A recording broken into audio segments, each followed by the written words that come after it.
have a code. Good evening, TYT Army, and welcome to TYT Community. I have with me the brilliant Daniel Aviles and the wonderful and lovely Rhiannon Avenine.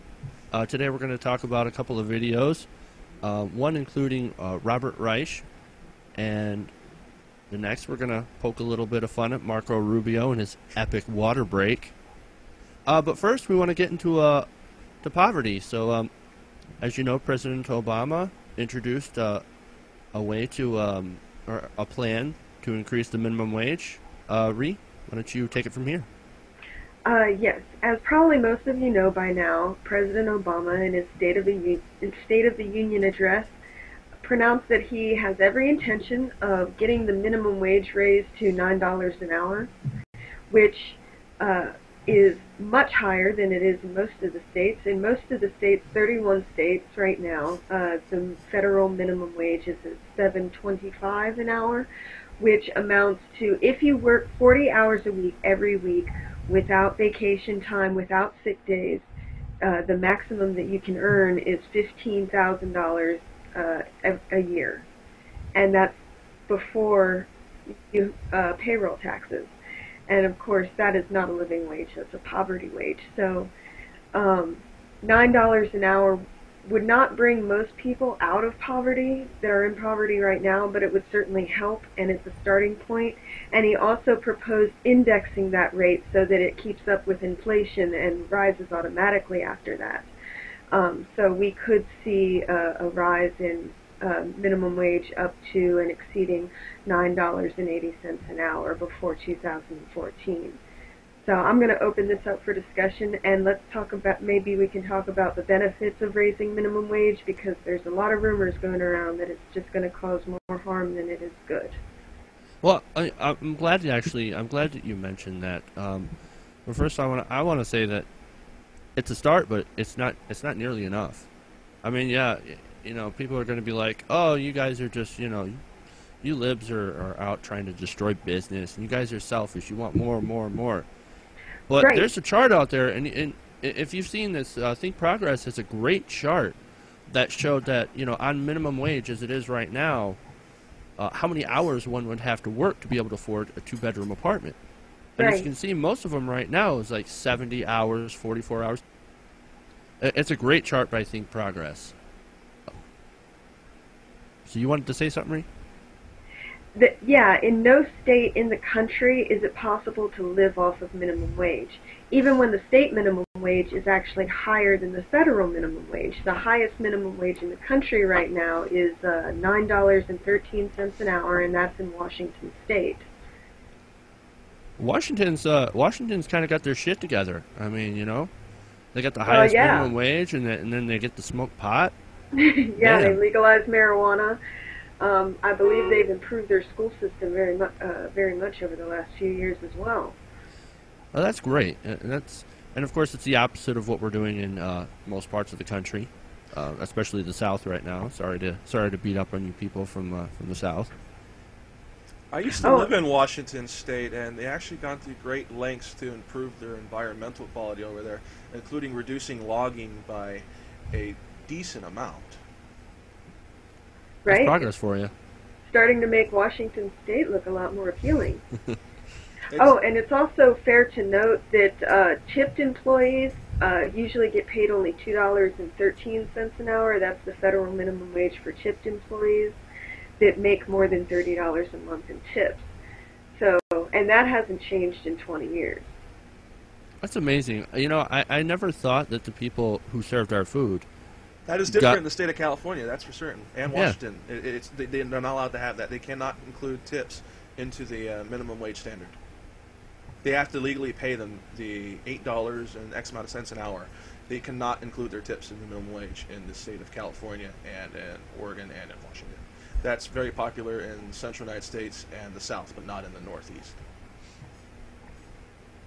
I lived in most of those states, so.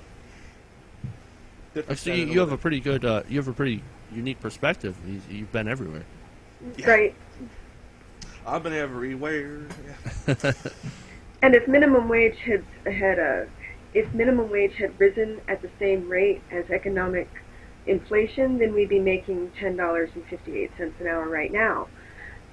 If it had stayed at the same rate that corporate profits have gone up, which have skyrocketed over the last 20 years, then we'd be making about $23 an hour. No, I'm pretty sure. I'm going to ask everybody a question here. Have you guys worked a minimum wage job? Yes. I guess I would say so. Yes, briefly. Okay. So we've all worked minimum wage jobs. We know how little it is and how hard it is to actually do something on that wage. So I think it's great that we're actually going to attempt to do something about it. I don't know. Is he actually going to take an executive action trying to do this, or does he have to try and get it through Congress? He did make an allusion that he was intending to use executive privilege if Congress wasn't willing to cooperate with him. But I don't know if he's actually given that authority or not. Yeah, that's definitely something we have to look into. I think he should make the minimum wage a noose and wrap it around the Republican Party's neck with it, to be honest with you. I think that'd be an excellent tactic, especially politically. Oh, you're gonna deny these people a raise so that they can actually try to stand on their own? I mean, Republicans? A good example of that is how wages not calculated inflation is. My mother back in the early 80s was making, at that point in time, at least $18 an hour. That was the minimum wage for that job in just retail sale. Now that is what? $8 an hour? You're talking about almost half. It's just they have not kept up with inflation. And people will make an argument. There's two arguments to be made on this. Is that when people talk about it will make things worse for the economy, is it's not that the American worker is substandard. It is the fact that the American worker requires more income than you do in these third world countries. It's not that the American worker is second best. You're not raising people out of the working class. What you're doing is eliminating the working poor is what the goal is. You got to have a standard on the bottom that meets a standard of living, not a slave wage. Right. Not only that, but like it also reduces the need for government services, social services that Republicans are against. I mean, it only makes sense. Like if you want to get rid of food stamps, okay, we can do that, but you have to raise the minimum wage up to a living standard wage, or else no deal. Well, and why would they want to make that deal? I mean, corporations are ruling the Republican Party right now. Why would corporations? Yeah. Well, right now we're talking about corporations rule the Republican Party right now. Why would they want to take the expense upon themselves when they could continue to let the taxpayers through welfare services and food stamps pay for these people? That, rather than paying them a living wage, they just have taxpayers deal with it. It's an ideology. It's a supply side based economics as opposed to a demand. You think out of sheer greed, the common sense from a rather social Darwinistic perspective is to say, okay, instead of raising the minimum wage, we can hire more people at a lower wage, and we could get more people employed, but there still is not enough to basically put food on the table. It's still not a living wage. Well, that sort of leads to another myth going around, which is if you raise the minimum wage, then corporations and businesses are just going to fire people and cut back hours in order to make up for the cost. But that would be counterintuitive, because they need to have as many employees and as many workers as necessary to keep up with demand. And they're not going to have any more workers than they need to keep up with demand. They're not going to hire people when they get tax breaks. And they're not going to fire people when they're forced to pay their workers a living wage. Corporations are sitting on mountains of cash right now. Do you think they need another tax cut? Oh, hell no. Hell no, they don't need another tax cut. Corporations are richer than they've ever been in the history of the world. Yeah. Now, what is it? The wealthiest 400 people in this country have enough wealth to eliminate poverty worldwide 4 times over. The top 400 people, if I'm correct, the top 0.2% of the economy in the United States, the top 2% of earners own 150 million of the out of 312, it's roughly about half of the U.S.'s overall wealth. Mm-hmm. Now, this brings me to an important point. Welfare queens. Who are the biggest welfare queens in the United States? Well, one of them is ExxonMobil, and the other one is Walmart. And Walmart gets by paying its by paying its workers the minimum wage, and then telling them, "Hey, well, it's okay. We're going to pay you minimum wage, but we're going to tell you how to get on food stamps and government assistance." While Walmart receives millions in tax breaks, and we're essentially subsidizing Walmart. Right. Oh, yeah. Not only that, not only do they get the tax breaks for these people, but they they save money by not having to pay them a higher wage, and they pass on that cost to the taxpayer. So most of those employees are likely also buying that food with those food stamps from Walmart, the company store. It's very much okay. You guys remember back in the day, the coal mining industry would have their own set currency in their own set store, and they would only pay you in their set currency. That's why people used to say, "I owe my life to the company store." Yeah. As far as what the top bracket is doing is they're passing the buck amongst one another. Is a good example. An institution like Walmart can avoid paying set taxes, meaning that the truth is, yes, the wealthy do pay the majority of the current taxes because there's not enough revenue and not enough money in the middle class and the working class's pocket to do so. And what it's doing is this roughly about the top 20% of the country is paying for the subsidization of everyone to a set extent because the large corporations are creating the pitfall for it. The top freaking 2% are the ones creating the pitfall for it, and roughly about the top 15% are picking up their tab if you look at the overall taxation. Now, what they need to do is prevent these large corporations from creating this slave wage state where if there's not enough money in people's pockets, there's not enough money for them to spend for goods and or services in the marketplace. This is what happens when you have unregulated, laissez-faire, free market capitalism without regulation. It doesn't prevent the large animals basically from killing off all the competition, and you got 4 or 5 guys on the top running mostly everything. Well, that gives me to another point, is that there is no such thing as a free market. Free market, Oh. What we think of a free market, what we're thinking of now, always leads to a corporate monopoly. Because the bigger companies are going to want to, and we've seen this with the banks. The banks continue to eat the smaller banks through acquisitions. You know, I don't know. You can see it. You can see it with Walmart as well. If you go any small town that receives a Walmart destroys every business in its path. Right, and not only that, but they get tax subsidies to boot for the next 7 years, I believe. They get tax subsidies from that town to do business, and then they create those low-wage jobs. And of course, it destroys all the other mom-and-pop shops in the area because their prices can't compete, and you have all these low-wage workers that, well, they're like, well, I can't afford food at the other store, so I'm going to buy it at Walmart that has, that charges, $1.25 for a loaf of bread, as opposed to $2 for a loaf of bread at the other store. Yeah, if you raise people's salaries to a living wage, all you're going to do is stimulate the economy because those workers become consumers as soon as they clock out of work.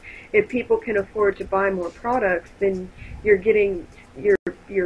bringing wealth into the economy. You're enriching people's lives. Studies have shown that raising people's wages only raises the cost of products overall by 0.04%. And that's as opposed to giving rich people more money in the form of tax breaks. They already have most of everything that they want. what are they going to do with the extra money? They're going to keep it, or they're going to invest it in their own, I guess, in their business, or they're going to invest in the stock market, or the banks, which are doing a casino gambling game right now. I mean, that's what the banks are doing with all their money. They're not giving out loans anymore. They're taking their profits and they're investing it into that Wall Street casino slot machine that crashed our economy back in 2008. This is a disaster waiting to happen. The basic fundamentalism of capitalism is that you have supply and demand. Right now, how it's set up is they're building a surplus of supply for which there are no demand, and we are recouping their costs via grants and surplus and subsidies, shall I say. That is, anybody ever read the book Free Money? No.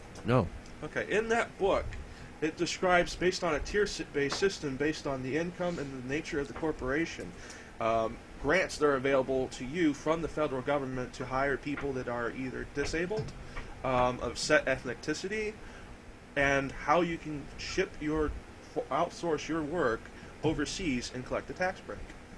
And this is like, I'm sorry. That just like boggles my mind, right? Like, it pisses me off so much to see that, and you know this in the fiscal cliff deal. I broke it down in the fiscal cliff deal that we gave another tax break, especially for companies, for banks that send their jobs overseas. We're subsidizing them sending our jobs to China. What the fuck are we doing? Everybody out there, do America a favor in the basic run-of-the-mill retail sector. Don't use the self-checkout machines ever, because that is your neighbor's job. That's your friend's job. That could be your fucking future job. That can be your child's job. Very good point. They're trying to eliminate you as much as possible. So yeah. So I mean, another thing is Walmart. The other one. Don't shop at Walmart for produce or dairy. Studies have shown if you walk into Walmart, it's all done based on convenience. The milk costs more at Walmart than your basic run-of-the-mill grocery store, even the major ones, Publix, Safeway, even Albertsons, which is Mormon-owned. Basically, they will charge you more for fruits and vegetables and dairy because they figure they already have you in the store. Go and compare yourselves. All right. Okay. Well, I mean, final point. Create fucking revenues. Stick a dynamite up this economy's ass and light it.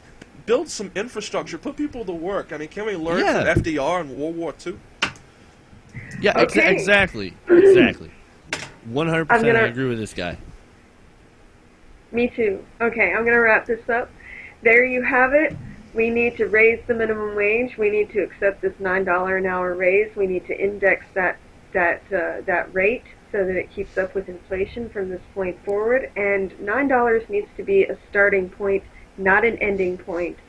Poverty is something that is manufactured. There's no excuse for it, and it's time for it to end. Well said. Well said. All right. Thank you for watching this clip of TYT Community. If you want to join in the conversation, just email us at tytcommunityshow@gmail.com and subscribe to us, and also subscribe to the Young Turks and TYT Nation. Thank you.